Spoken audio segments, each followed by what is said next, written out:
Sveiki, mėly Panevėžio muzikinio teatro bičiuliai. A, Teatras šiais metais mini savo 30 metų jubiliejų. Tam yra skirta labai daug įvairiausių renginių, šventinių koncertų, premjerų ir taip pat vienas iš jų, kuris yra skirtas teatro istorijai įamžinti, tai projektas Teatro DNR, kurio metu mes kalbame su įvairiais prie teatro istorijos anksčiau ar vėliau prisidėjusiais žmonėmis, kurie ją kūrė ar kuria dabar. Šiandien sąlyginai naują versime teatro istorijos puslapį, tai kalbėsime su prieš 7 metus prie teatro kolektyvo prisijungusiu Panevėžio muzikinio teatro orkestro Garsas dirigentu ir taip pat netrukus visai įsiliejusiu į teatro orkestro kolektyvą dirigentu Martynu Bražu. Labas, Martynai. Labas. Papasakok patį pirmą įspūdį, kokį susidarėjai atėjęs dirbti į teatrą. Kada tu pajutai, kad dirbi teatre, nes tavo pirmieji žingsniai buvo prie pučiamųjų orkestro pulto? Taip, tai tas pirmasis žingsnis buvo turbūt didžiulis įvykis asmeniškai mano tiek ir karjeroje, tiek ir gyvenime, kadangi aš visada toks žmogus būdavau, kuris stengiasi įstatyti save į keblias situacijos, kad sugebėti tobulėti. Bet manau, kad geras dalykas yra tai, kad aš tai tiesiog suvokiau. Ir atsimenu patį pirmą kartą, kai atvažiavau prie orkestro Garsas ir tikrai buvau be galo susijaudinęs ir visada turėjau kaip atlikėjas, kaip trombonininkas prieš tai ir studijuodamas nemažą scenos baimę, su kurio tiesiog reikėjo kovoti ir domėtis psichologija, bet šis kartas taipogi buvo tikrai labai man įsimintinas. Bet pasakyčiau, tiesiog turbūt po kokių 5 minučių darbo su orkestru tiesiog viskas atsipalaidavo ir tiesiog supratau, kad čia galiu padaryti kažką gražaus sukurti ir kalbant apie patį galbūt kolektyvo veidą, pasakysiu taip. Ir tiesiog jo buvo toks tas kartas pirmas, buvo dar įvairiausių tų abejonių, nes vėlgi, sakau, buvo tėvų tokie, vėlgi, pirmas skambutis tėvams ir mano tėvai sako, kur važiuosi, Panevėžį? Sakau, taip, bet taigi ten banditų miestas.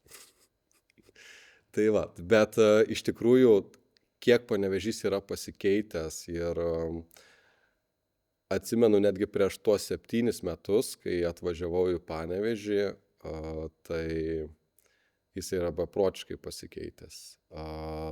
Pradedant miesto centru, gatvėmis ir viskuo, kas dar turbūt duoda mums patį tą tokį, tos šiltos vietos ir komfortiško tiek gyvenimo, tiek kultūrinė prasme. Tai jo, turbūt šiek tiek nuėjau į priekį, ne per daug. Viskas gerai, Martynai. 7 metai muzikiniam teatre. Kiek tau buvo metų, kuomet atvažiavai čia pirmą kartą? Aš atvažiavau čia 24 metų. 24 tau buvo, ar ne? Taip. Tu jau baigęs studijas ar dar studijavai? Aš studijavau ir tikrai turėjau tiesiog kitų planų, bet buvo čia ta terpė tokia, kad radau vietą save išbandyti save kažkur ir pabandyti save naujame amplua. Ir visada mane iš tikrųjų žavėjo pučiamųjų menas, o darbas su pučiamaisiais mane tiesiog visada inspiruodavo.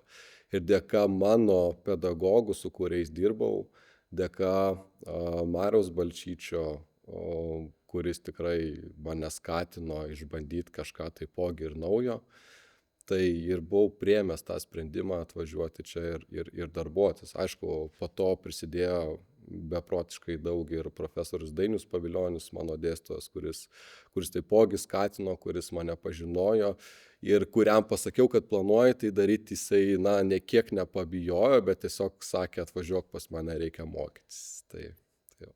Mhm. Kadangi mes kartu dirbam jau šiek tiek virš 3 metų ir visuomet, kada turim atrankas ar konkursus, tavo vienas mėgstamiausių klausimų ir turbūt tas, kuris visada būna užduodamas, tai yra, kas tau yra teatras. Kada mes priimam į darbą naujus žmonės į orkestrą, vieną ar kitą, tai aš dabar noriu paklausti, o kas tau, Martynai, yra teatras?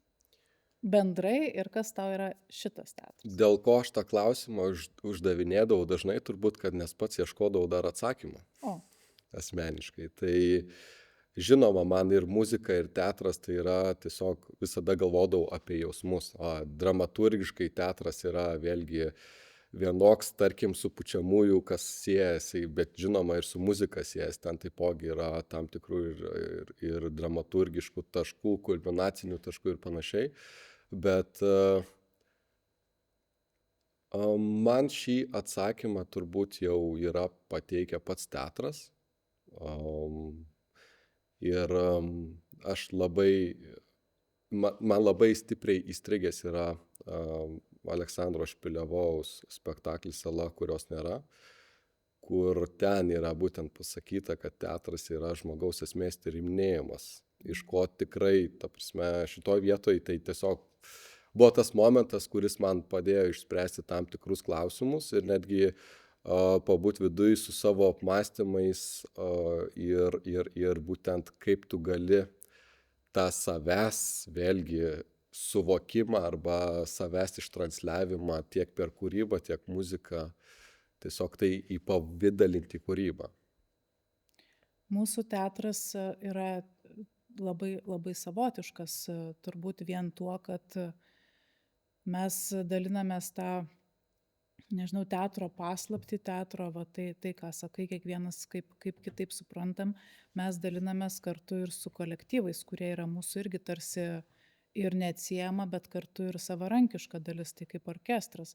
O kaip, kuriuo metu įvyko tas perėjimas galbūt nuo vadovavimo kolektyvų ir kaip įsiliejai ir pradėjai galvoti apskritai savo tą klausimą užduoti, kas yra tas teatras? Na, pirmiausia, mano čia pirmieji žingsniai ir kaip dirigento pirmieji žingsniai buvo su pučiamųjų instrumentų orkestru Garsas, kuris 2017 metais buvo ir tapo Panevėžio muzikinio teatro dalim. Ir tas žingsnis į teatrą nebuvo iš karto. Tas žingsnis į teatrą buvo po kelių metų ir su tam tikrom mini rolėm, mini dirigavimais, bet visada teatras žavėjo, nes vis dėlto visa kūryba paremta, kuri yra emociškai turbūt pati stipriausia, būtent yra teatre. Ir žinoma, suvokdamas kokia tai yra man galimybė, nes tikrai ne visi turi galimybę prisiliesti prie kolektyvų, ne visi turi galimybę Lietuvoje dirbti, ir čia aš skaitau tiek ir galbūt šiek tiek gyvenimo likimu arba sėkme savo pačiam ir privilegija, kad galiu prisiliesti prie šių kolektyvų, galiu su jais dirbti, galiu būti teatro dalim, galiu kurti. Dar vienas turbūt labai labai svarbus dalykas, tai yra turbūt kolektyvų darna, galbūt taip pasakyčiau, žmonės, visi tie, kurie čia dirba, nes turbūt be tam tikrų žmonių, arba jeigu jie būtų manęs nepriėmę, aš tikrai galbūt būčiau pasirinkęs ir turbūt kitus kelius, bet šiuo atžvilgiu tai visada turėjau labai stiprų ryšį ir palaikymą. Dėl to tikrai džiaugiuosi ir džiaugiuosi tai žmonėm, kurie visada skatino ir jeigu netgi ir padarai klaidą, visada skatindavo eiti į priekį. Ir jo. Apie tos žmonės gal iš dalies yra mano kitas klausimas tau, tai šiandien mes susiduriam su ta labai turbūt aktualia, nežinau, ar problema, ar tam tikrų kartais galvosūkių, tai yra kaip mes matom istoriją, kiek gali būti skirtingų jos versijų, kada istorija ir kažkiek keičiama ir perrašoma. Ir man atrodo, šitas projektas irgi todėl yra svarbus, kad kol mes turime praktiškai didžiąją dalį žmonių, kurie prisidėjo prie teatro istorijos, prie jo atsiradimo, juos gyvai kaip liudininkus kalbinti ir fiksuoti iš pirmų lūpų tai, kas realiai vyko, kas buvo. Ir šitoj vietoj tavo atėjimas ir koks tavo buvo įspūdis ir santykis į tą vis tiek susiformavusi didelę istoriją turinti darinį, orkestrą, teatrą. Ką tu pajutai, ar dabar galėtum gal iš perspektyvos pasakyti, kokie, nežinau, ar žmonės, ar kažkokie nežinau, įspūdžiai tau sukėlė tą istorinį pojūtį, kurioj vietoj tu pasijutai, kad įsilieji kažką tai tokio, kas yra ne nuo nulio, ne šviežia, ne žengiantis pirmus žingsnius. Jo, tai čia galima kalbėti apie turbūt abiejų orkestrų tam tikras istorijas. Vienam orkestrui 63 metai.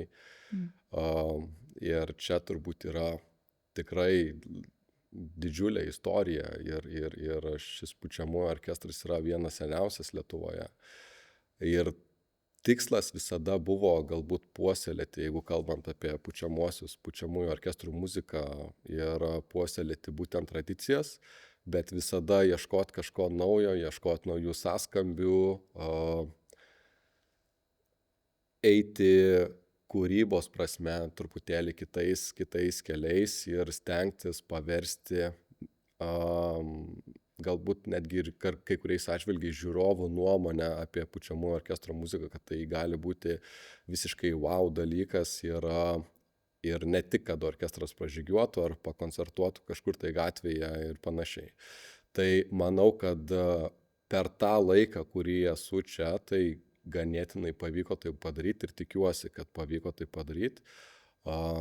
Ir kartais, kai padarai rezultatą, kuris tave džiugina, kartais sustoji ir pagalvoji, o kas toliau, nors visada atrodo galvoji ir į priekį ir stengiasi nestovėti žinoma vietoje, bet po visada gerų koncertų, gerų programų iškyla tas klausimas, bet kol kas viskas, manau, žiūrint į priekį, tik tai man asmeniškai tampa vis įdomiau ir manau, kad dabar yra toks, tiek ir pučiamųjų orkestro, tiek ir kalbant apie teatrą, manau, yra dabar toks renesanso amžius mums kaip kūrėjams ir kaip kolektyvams, manau, tik tai reikia tai tęsti. O kas kalbant apie teatro orkestrą, vėlgi teatro orkestras yra taipogi stipriai atsinaujinęs,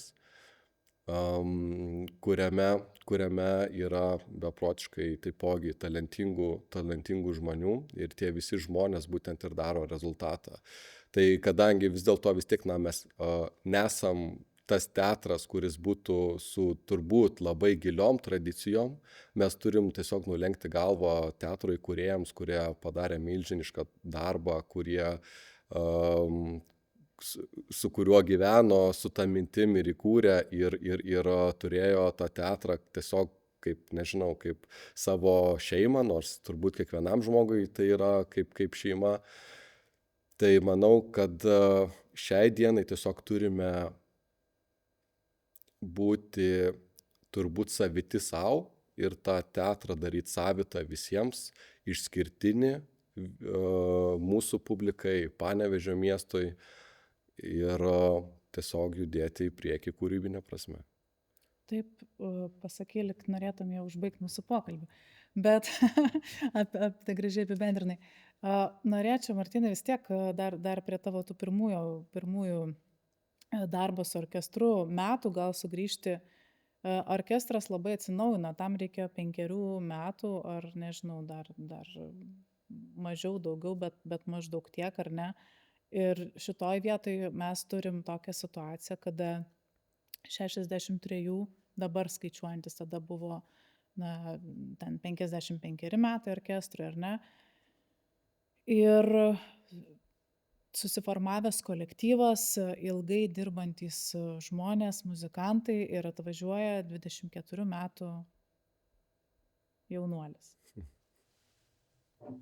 Kaip tau sekėsi per šitą laiką um, įvykdė tą transformaciją, kuri tikrai įspūdinga. Manau, kad orkestre, būtent pučiamų orkestre garsas yra labai stiprių asmenybių, kurie yra autoritetingi ir tiesiog fanai šio orkestro. Bet tuo pačiu ir visiškai profesionalų žmonės, kas liečia tiek ir kokybę, ir požiūrį, galbūt, sakykime, taip, į darbą. Ir manau, tas mano požiūris, atėjimas, vėlgi, aš atėjau su turbūt aiškiom mintim, ką noriu padaryti, ir visada stengiausi žiūrėti profesionaliai tai, ką aš darau. Ir jeigu nepavyksta kažko tai pasiekti, tarkim, kad ir kokybinė prasme, tai visada keldavai klausimus, kodėl taip yra, ir ieškodavai atsakymų. Tai manau tiesiog, kad aš atėjau tame momente, kai turėjo būti jau tam tikros permenos, tiek ir šiek tiek kolektyvo viduje, kalbant ir apie pačius muzikantus, kurie beprotiškai atidavė daug darbo, daugybę metų dirbdami šį darbą, ir kuriems tikrai lenkiu kepurę ir galvą, ir kuriems norisi pasakyti iš tikrųjų labai didelį ačiū. Bet tiesiog turbūt ateina tie periodai kaitos, ir manau, kad tuo momentu būtent irgi buvo, ir pažinau, ir žinau daug žmonių, ir tiek ir iš Panevėžio miesto, kurie studijavo, kurie siekė profesionalumo, tapo profesionaliais muzikantais, ir žinau, kad tikrai yra galimybės juos prisitraukti čia ir stiprinti šį kolektyvą. Tai taip, su laiku, žinoma, su daugybė žmonių padėjusių pavyko, man atrodo, atsinaujinti, pavyko siekti truputėlį didesnių tikslų, pavyko, tikiuosi, pakeisti orkestro veidą, pakeisti galvojimą apskritai, kas tai yra pučiamų instrumentų orkestras ir jo atliekama muzika. Ir taip, tai būtent tie autoritetingi žmonės, su kuriais dirbau ir su kuriais sutapo mūsų bendras mąstymas kartu, kurie taipogi žinojo, kad kuriuo keliu aš einu, tai iš jų visada buvo 100% palaikymas, ir kažkaip pavyko tą kaitą natūralia eiga pasidaryti. O kas yra tavo autoritetai ne darbo zonai, ne darbo ribose, bet už jo ribų?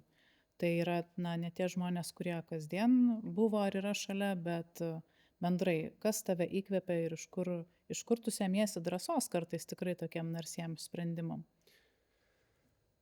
Čia geras klausimas, aš kartais taip pasvarstau apie tai, bet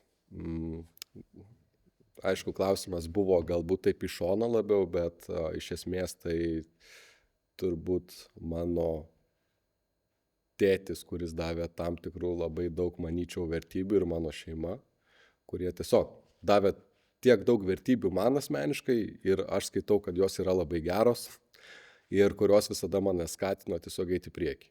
Tai čia yra turbūt pats pagrindas, ir manau, kad tą 1% talento turiu, o daugiau tiesiog yra tavo asmeninis darbas ir noras, turbūt daugiau noras su savim dirbti, su savim tobulėti, ir niekas tiesiog nestovi vietoje, viskas juda į priekį, ir tu turi būti koja kojon su visom naujovėm. O dar kalbant apie žmonės, kurie mane inspiruoja, tai tikrai manau, ir šiai dienai turime daug puikių žmonių teatre, iš kurių gali pasisemti tos patirties. Tiek ir džiaugiuosi, šiai dienai mes turime ir Erkį Pech, su kuriuo bendrauju labai labai daug ir įvairiai, ir tiesiog semiuosi, ir atrodo stengiasi gerti visą tą informaciją iš jo, nes tu žinai, kiek tai yra vertinga ir kiek tu savy galėsi tai nešiotis. O taipogi, aišku, autoritetai, mano dėstytojai, Marius Balčytis, Dainius Paviljonis, jau kuriuos minėjau, ir kiti žmonės, su kuriais dirbu. O iš tikrųjų pučiamųjų dirigavimas pučiamųjų orkestrui ir, na, simfoniniam ir programinė prasme, ir turbūt daugelio aspektų yra skirtingas. Kaip tau pavyksta derinti ir kada sugalvojai studijuoti simfoninį dirigavimą? Simfoninį dirigavimą sugalvojau diriguoti tada, kai žinau, kad pradedu diriguoti teatrui. Bet aš manau, kad ir be dirigavimo teatrui, jeigu ir būčiau tik tai dirigavęs pučiamųjų orkestrų, aš bet kuriuo atveju būčiau tai rinkęsis ir ėjęs, nes aš žinau, kad man reikia. Ir šitoj vietoj, sakau, nėra tobulėjimai ribų ir aš tai puikiai suprantu. Bet žmogus gyvena periodais ir tie periodai buvo vienas su pučiamųjų orkestru, buvo ir periodas tam tikras galbūt didesnis ir su teatro orkestru. Dabar džiaugiuosi, kad yra tiek daug kūrybos komandos ir žmonių, su kuriais gali kartu bendrai dirbti, yra tiek daug bendraminčių. Bet taip, visada man dirigavimas simfoniniam orkestrui visada buvo kažkas tai wow ir norėjosi išbandyti save. O kalbant apie pačią specifiką dirigavimų, tai man iš esmės, mano schema nuo to nei kiek nesiskiria. Pas vienus yra vienokių galbūt privalumų arba minusų, pas kitus kitokių, kaip pavyzdžiui, na, pasakysiu galbūt ir paprastus dalykus, bet pavyzdžiui, kas liečia ritmiką, susigrojimo ritmiką, tu gali greičiau pasiekti su pučiamaisiais. O kas liečia daugiau galbūt melodijos linijas ir pavyzdžiui, galbūt iš tos pusės pasakysiu, galbūt tiesiog tokia daugiau šiek tiek muzikalumo daugiau arba dinaminė prasme, gali greičiau ir geriau pasiekti su simfoniniu orkestru. Tai čia yra tokie dalykai. Bet žinoma, sakau, vienur yra privalumai viename orkestre, kitur kitame, bet aš asmeniškai kaip dirigentas tik tai turbūt iš to laimiu. Ir jo, tai mane turbūt skatina būti dar geresniu ir tiesiog suprantant tam tikrus dar technologinius niuansus, perteikti tiem patiem orkestram. O koks buvo tavo pirma kūrybinė patirtis pereinant, tiksliau įsiliejant į teatro kolektyvą, jau ne kaip pučiamųjų dirigentas orkestro, bet kaip, ar tai buvo spektaklis, ar tai buvo koncertinė programa? Aš pradėjau nuo Gliuko ir Petroko, važiavau į Kauną ir tiesiog dirigavau ir dirbau su trupe Kauno akademijos studentais. Tai man buvo tiesiog vėlgi toks kaip, prisilietimas, turbūt pirmieji žingsniai ir ta praktika. Ir žinoma, ta komunikacija, bendrystė ir su tuometiniu teatro ir direktorium, tai Vidmantu Kapučinsku, su kuriuo santykiai visada buvo puikus, taipogi ir su režisierium Nerijumi Petroku, kurie pasitikėjo manim, leido, sakė, daryk, važiuok, mokykis. Tai taip ir prasidėjo. Kas tai buvo per kūrinys Gliuko? Neatsimeni, Martynai? Atsimenu. Sakyk. Girtuoklio išblaivinimas. Tai šitas kūrinys realizavosi scenoje teatro? Taip, tai mes turėjome atsiskaitimą šioje scenoje akademijos studentų. Tada ir buvo pirmas mano toks rimtesnis prisilietimas prie teatro orkestro. Ir mano turbūt prasidėjo tokiais mažais žingsneliais, galbūt daugiau nuo koncertinės veiklos. Aš jau kalbu apie tą pirmąjį spektaklį ir tą teatrinį pirmąjį veiksmą, kurį šiek tiek pajaučiau. Ir kokie buvo įspūdžiai tavo? Ar tu ir dirigavai pirmą premjerą? Kada buvo tavo tikra pati pirmoji premjera tikra, kur... Jo, tai su šią muziką ir buvo, tai nebuvo pirmas kartas teatrui, nes teatras komunikuodavo ir prieš tai bendradarbiaudavo su studentais, tai kaip ir muzika buvo pažįstama muzikantams, bet man, aišku, tai buvo pirmas kartas. Ir vėlgi, aš buvau jaunas, buvo jauni ir tie atlikėjai, kurie su manim buvo, bet aš tiesiog tai prisimenu tokį kaip ir tokį visiškai jaunatvišką vėjelį, bet tuo pačiu ir prisilietimą prie teatro, nes, kiekvienas tas prisilietimas jau tau duoda tam tikrų emocinių išraiškų ir tiesiog pasimokai kai ko iš tokių situacijų. Kokią įvardintum pačią didžiausią ir, nežinau, ryškiausią savo nesėkmę per šiuos 7 metus? Ar pamoką? Galvoju apie nesėkmes būtent, bet galbūt atsakysiu šitą klausimą taip, kad aš nesėkmių neatsimenu. Ir stengiuosi, jeigu jas kažkiek turiu, jas pamiršti. O kaip su pamokom tada? Jo, nes čia manau kaip ir muzikoje. Kartais užduodu savo tą klausimą, kur yra tas tobulumas ir kur yra tam jau tas taškas, kai pasakys jau viskas, geriau negalim. Turbūt nėra jo. Ir tai iš dalies kartais psichologiškai gali neraminti ir šiek tiek netgi, sakyčiau, žlugdyti, jeigu tu esi perfekcionistas, bet iš kitos pusės tai yra galbūt ir tas grožis,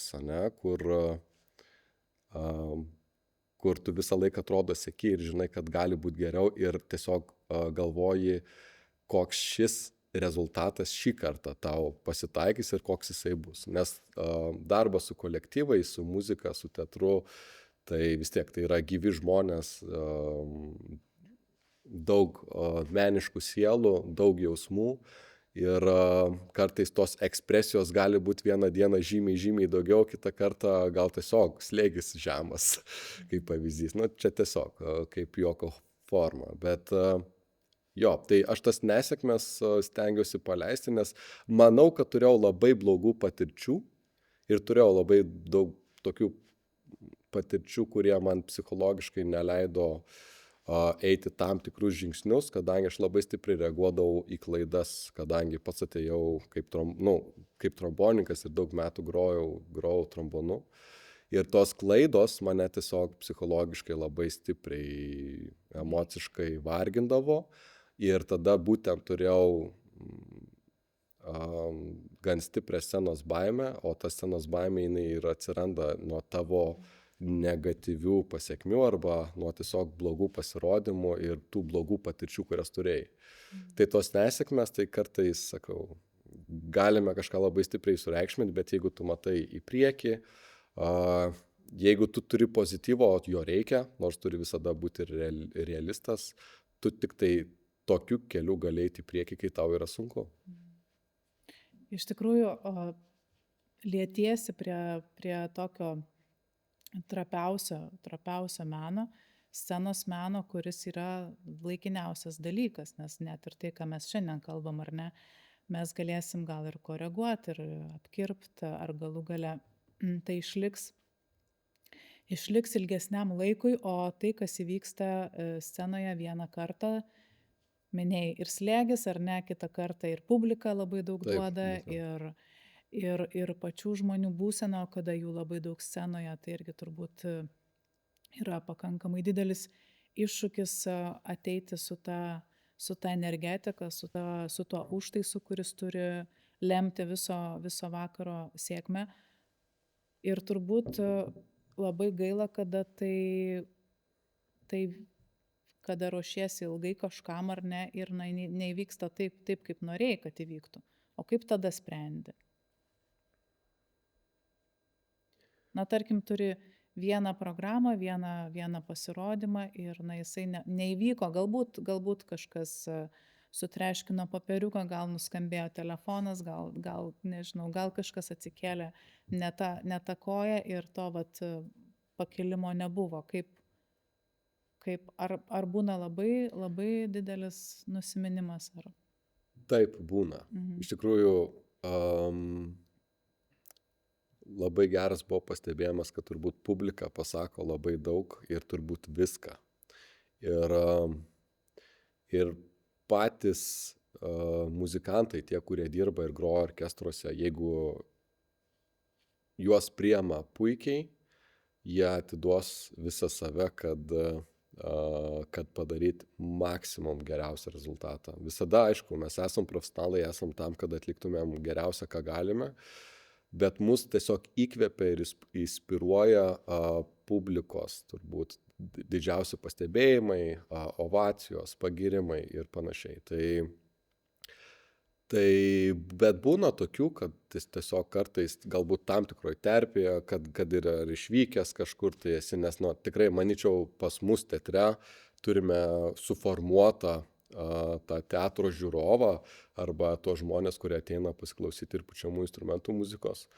Tai mes čia turbūt labai dažnai nesusidurėme su tokiamis problemomis, bet būna, kai tiesiog tenka susidurti arba ten, nežinau, su tam tikrom techniniam problemom, kur tu žinai potencialas yra vienoks, bet tu tiesiog negali išgvildenti dėl, nežinau, technologinių, tų techninių dalykų, kaip ten įgarsinimo problemos ar panašiai. Tai tada yra nusivylimai, bet stengiasi kitam kartui vėlgi pasisemti tam tikrų žinių, ką gali padaryti geriau, kad kažko panašaus išvengti. Panevėžio muzikinis teatras yra tikrai besiskiriantis nuo kitų teatrų. Muzikinių ir, žinoma, Nacionalinės operos ir baleto teatro. Kaip tu manai, kokią liniją, kokią misiją turėtų būti šito teatro esančio Panevėžy? Aš manau, kad šiai dienai, kaip ir minėjau, teatras išgyvena savo renesansą. Ir toks visiškai yra atgimimas. Ir žiūrint kūrybinę prasme, turbūt visiems tiems kūrybiniams darbuotojams yra tikrai didelis iššūkis, kaip padaryti patrauklų teatrą Lietuvos mastu, galbūt aš taip pasakysiu, kad jisai savitas, manau, kad jau esame savitas Panevėžiui ir tas programiškumas, kurį mes galime pasiūlyti publikai, turbūt čia yra turbūt mūsų tas išskirtinumas, kad ir nesam dideli, bet sugebėti laviruoti programiškai, kad būtumėm modernus, kad ir naujoviški, modernus ir šiuolaikiški. Tai manau, kad ta bendrystė, kuri kartu ir galvojame, aš taip manau, tai veda į priekį ir manau, kad tai mums sekasi daryti visai gerai. Juolab, kad mes galime pasiūlyti tiek ir įvairesnės programos. Turime ne vieno kolektyvą čia pas mus, ko turbūt nėra jokiame kitame, nežinau, ne tik aš žinoma, ne Lietuvoje, bet galbūt ir visame pasaulyje, kad turime ir pučiamųjų orkestrą teatre, ir teatro orkestrą, ir styginių kvartetą. Tai mes galime labai daug ko pasiūlyti tiek Panevėžiui, bet manau ir žinoma visai Lietuvai. Ir žinant, kokie laukia kūrybiniai procesai ateityje, žinant, kad jau kelinti metai ir bendradarbiavom su tarptautiniais tiek ir dirigentais, atlikėjais, tai manau, kad mes einame dideliais žingsniais tiesiog į priekį ir manau, kad ne tik žiūrovą nustebinsim, bet ir pačius save. Tai aš mums to ir palinkėsiu. Kokius šiandien matytum didžiausius iššūkius, kuriuos reikia įveikti, nežinau, gal dabar madinga tas problemas paversti iššūkiais ar ne, galimybėmis gal net, tai vat, kaip tu atrodo, su kuo pats iš savo veiklos perspektyvos labiausiai dabar tenka, nežinau, spręsti kokius klausimus, kas yra sudėtingiausia ir kokią matytum pats savo gal didžiausią ambiciją, apie kurią gal pasvajoji šiame teatre? Jo, labai geras klausimas apie save, bet aš gal pirmiausia pradėsiu nuo tų problematikų ir galbūt visiškai atvirai pasakysiu, kas šiai dienai mane neramina, bet čia žiūrint tiesiog visos turbūt Lietuvos kultūros mastu, tai yra, kadangi tenka prisiliesti ir prie pedagoginio darbo, tai yra trūkumas jaunų atlikėjų, jaunų žmonių ir aš tą tendenciją jau stebiu kuris laikas, ir seniau mes galbūt nesusidurdavom su ta problematika tiek labai stipriai, bet tiesiog šiai dienai aš manau, kad tai yra tiesiog sisteminiai dalykai ir sistemos bėdos, kadangi tiek ir, pavyzdžiui, švietimo ministerija turėtų komunikuoti ir su kultūros ministerija, sprendžiant tam tikras aktualijas, kas liečia kultūros lauką, nes šiai dienai dar situacija yra stabili, bet žiūrint į ateitį, manau, kad ta sistema nėra pritaikyta ugdant Lietuvos menininkus, kurie turėtų tiesiog mus ugdyti arba kuri būtų mūsų jaunoji ta karta, kuri ves mūsų kultūrą į priekį. Tai čia yra vienas dalykas, o dėl savęs kokie iššūkiai, tai arba kokius savo galbūt tikslus kartais keliu, tai kai praleidau tam tikrą tokį, pasakysiu, labai intensyvų savo periodą čia, buvo vienas tikslas pirmiausia šiek tiek sustoti ir kartais tas iššūkis vėlgi yra sustojimas, man asmeniškai tai iššūkis, bet tiesiog kartais tas pabuvimas su savim tave padaro dar geresnį ir tu turi dar daugiau minčių, negu tu leki pastoviai procese ir stengiasi tiesiog kartais net persidirbi.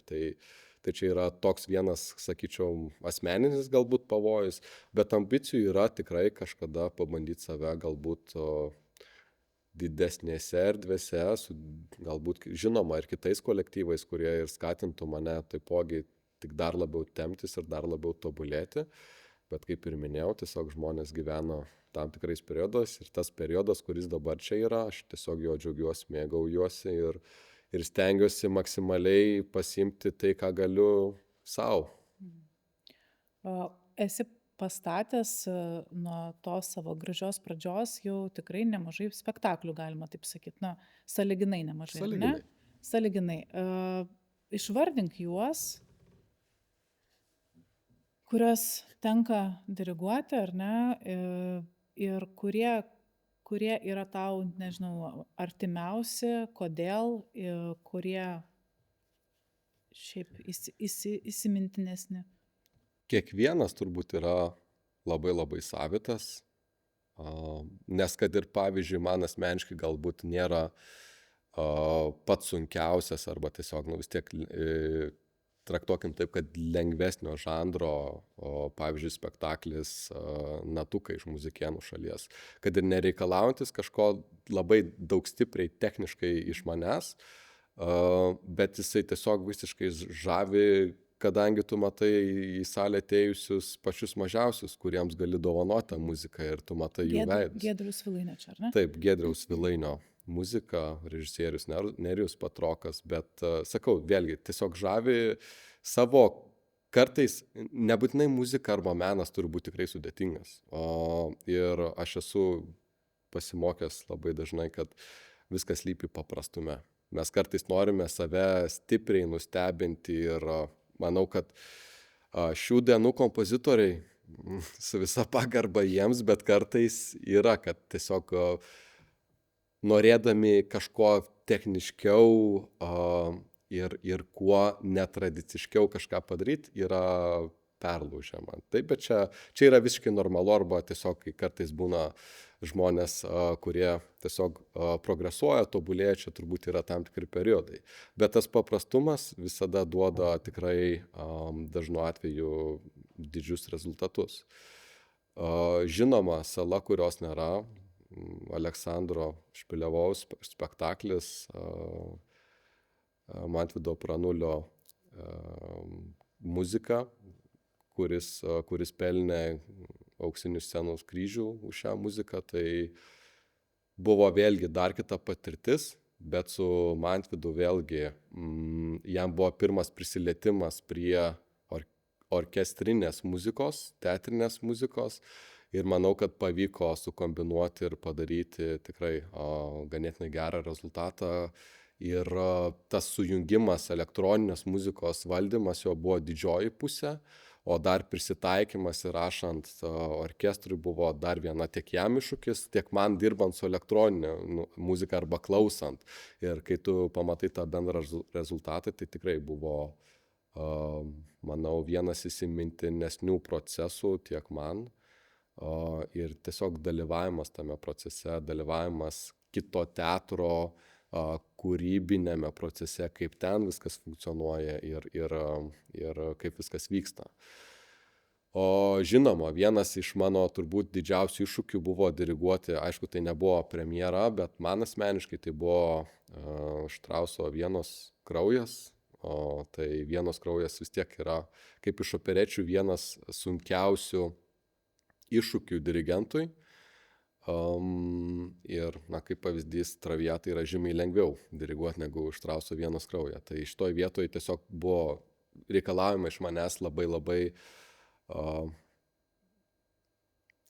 daug darbo tiesiog technologiškai, nes jaučiausi tam tikrose vietose, kur tikrai turiu žymiai patobulėti, bet vėlgi ačiū mano dėstytojams, kurie su manim ir padirbėjo. Ir manau, kad šitas spektaklis tiesiog buvo toks vienas didelis mano profesinis toks kaip ir inspiratorius, iš kurio labai stipriai daug gavau žinių, ir turbūt netgi, sakyčiau taip, daugiau pasitikėjimo.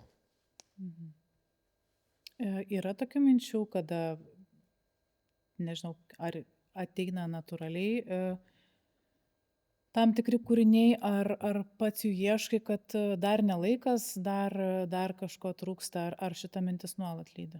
Taip yra. Ir manau, kai mes dar gyvenam tokiai vartotojiškai visuomeniai ir negalim kartais labai stipriai laiko taip skirti savo arba konkuliuoti savy, tai mes kartais tiesiog turim daryti dalykus, kurie tiesiog reikia. Bet jeigu, kas žiūrint iš meninės pusės, iš vidaus, manau, yra tam tikrų kūrinių, jeigu tu nesi subrendęs ir neturi kuo tai pasakyti ir nereikėtų to imti. Tai ir tau yra tai buvę? Taip yra. Bet vėlgi, iš kitos pusės, kai tu darai, kai tu jauti savy, kad galbūt tau dar kažko tai trūksta, tai tave skatina tik tai eiti į priekį ir būtent tas žinias semtis maksimaliai, kiek įmanoma ir kiek tu gali tai padaryti. Tai čia yra toks momentas. Tai turbūt tiek. Kai kalbam apie pastatymus, spektaklius, solistus, labai jie lieka kažkur nuošaly. Taip pat koncertinės programas diriguoja su abiem orkestrais, ar ne, kur tikrai pasirodo ryškus mūsų šalies vokalistai ir instrumentininkai, ir džiazo muzikos atlikėjai. Kokius tokius ryškiausius, įsimintiniausius savo pačiam brangiausius koncertus ir pavardės įvardintum partnerystės? Kas liečia pučiamųjų instrumentų orkestrą, tai viena pirmųjų turbūt kurtų programų buvo, tai nebuvo pirmi metai, bet bendrystė su Sauliumi Petreikiu. Ir būtent, kad jo muzika visada mane tiesiog atpalaiduoja, sakyčiau taip. Ir jinai tiesiog atpalaiduoja, bet tuo pačiu lyg tai pakili kažkur. Tai su Sauliu Petreikiumi turėjome puikių koncertų, puikią programą, net keletą programų. Kas liečia pučiamosius, bet žinoma, tiek ir su teatro simfoniniu orkestru buvo daugybė tų atlikėjų, daugybė dirigentų, su kuriais tenka komunikuoti ir bendradarbiauti. Ir sakau, labai stipriai mėgaujasi tuo metu, kai pavyzdžiui orkestras Garsas švenčia savo gimtadienį ir mes turim kviestinį dirigentą, su kuriuo aš galiu visą savaitę bendrauti, žiūrėti, mokytis, kažką pasiimti savo, kažką arba suprasti, kas yra galbūt ne mano tipo, arba ką aš daryčiau galbūt irgi šiek tiek kitaip, bet šitoj vietoje vėlgi tiesiog matai didžiulės galimybės, dėl ko, sakau, mane žavi tas visas procesas, tas, kuris vyksta dabar pas mus. O daugiau jo solistai, tai Viktorija Miškūnaitė, su kuria turėjom puikių koncertų, puikių akimirkų. Su Edgaru Davidovičiumi esame turėję begalę koncertų ir mes jau juokaudavau, kad jis yra toks kaip, jau panevėžietis ir gali kraustis čia pas mus, nes tikrai turėjom tokį labai pakilimą, daug koncertų su juo.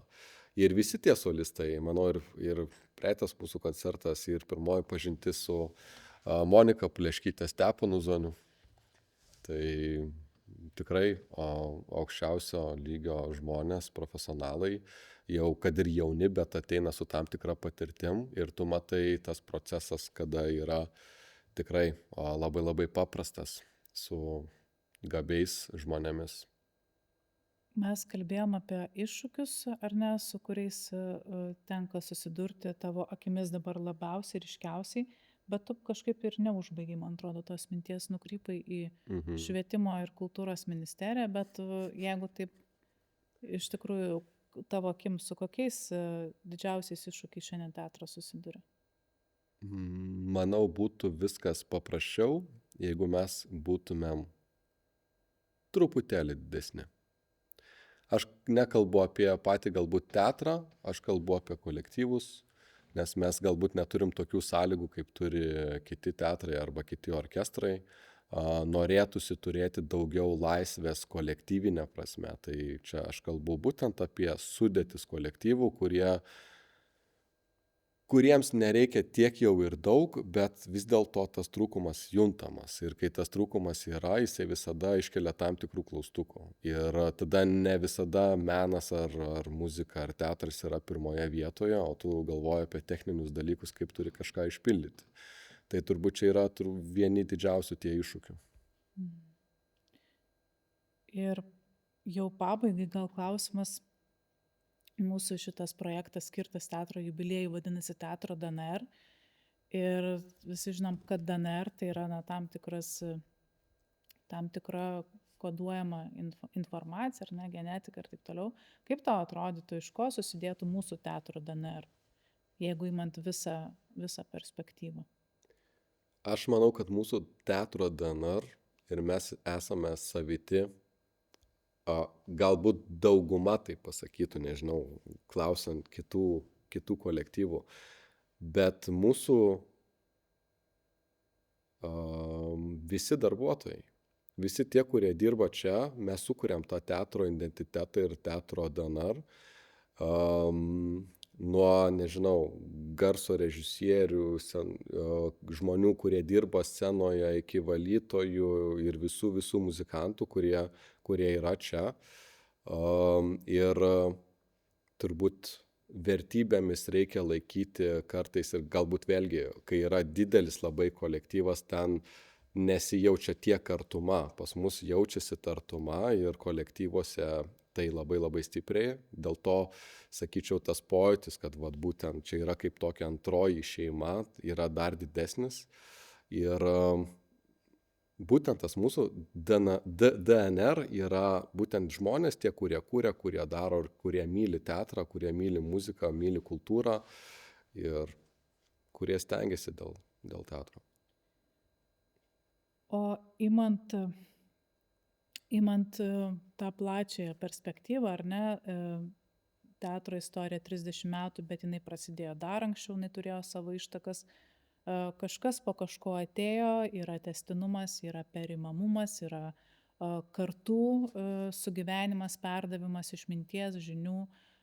Kaip tu matai, dabar tu turi savo istorijoje 7 metus darbo šiame teatre, kaip tu matai, kas bus toliau, ką tu nori perduoti, po kiek metų, ar įsivaizduoji ne tik tai, kas buvo iki tavęs, ar ne, ką tu radai dabartyje, būdamas, ką darai, bet ar galvoji apie tą perspektyvą, kas ateis paskui ir ką ras, ir koks tikslas ir noras to buvę, ką atras kažkas sekantis. Čia yra taipogi labai geras klausimas, į kurį pabandysiu atsakyti taip. Manau, teatras, dabartinis teatras su repertuaru tokiu, kokį turime, kuris yra numatytas į priekį, į ateitį, visi bendradarbiavimai. Aš tikrai manau nuoširdžiai, kad tenkina Panevėžio miesto savivaldybę ir Panevėžio visuomenę. Bet jeigu mąstant į priekį ir į ateitį, tai labai norėčiau galbūt daugiau, kad mes mąstytumėm į tarptautinę pusę, kad mes nebūtumėm tik tai Panevėžio ir skirti Panevėžio žmonėms, Panevėžio publikai, žinoma, tam tikra sklaida galbūt ir yra žinoma bet kuriuo atveju ir Lietuvoje, bet norėtųsi didesnio tarptautiniškumo ir kad mes būtumėm daugiau ambicingi savo šitoj vietoj. Ir žinoma, tikiuosi, kad turime tiek daug puikių įstaigų, tikiuosi mes turėsime kažkada po 10-20 metų, gal 30, gal ir aš nesulauksiu, bet naują teatrą Panevėžyje, į kurį toliau rinksimės tęsti tiek ir pradėtų tradicijų ir žiūrėsime į priekį. Taip, Martynai, viena tavo stipriausių ir ryškiausių savybių yra fantastiška diplomatija. Bet mano klausimas yra visiškai tau asmeniškai. Tavo santykis su istorija, su tuo, ką tu radai, ką tu dabar darai, ar ne, ir ką tu nori palikti pats kaip kūrėjas, kaip dirigentas, kaip žmogus, kurio rankose yra 2 kolektyvai šiuo metu. Aš noriu palikti stiprius prisiminimus, galbūt programinė prasme, sakykim taip, stiprų ryšį su tai žmonėms, su kuriais dirbau, stiprų ryšį su publika. O jeigu, kalbant apie ateitį, norėčiau, kad mūsų kolektyvai būtų labiau matomi ir kitose scenose. Tai labai mums to linkėčiau ir manau, kad tai tiesiog viskas yra priešaky. Ačiū, Martynai.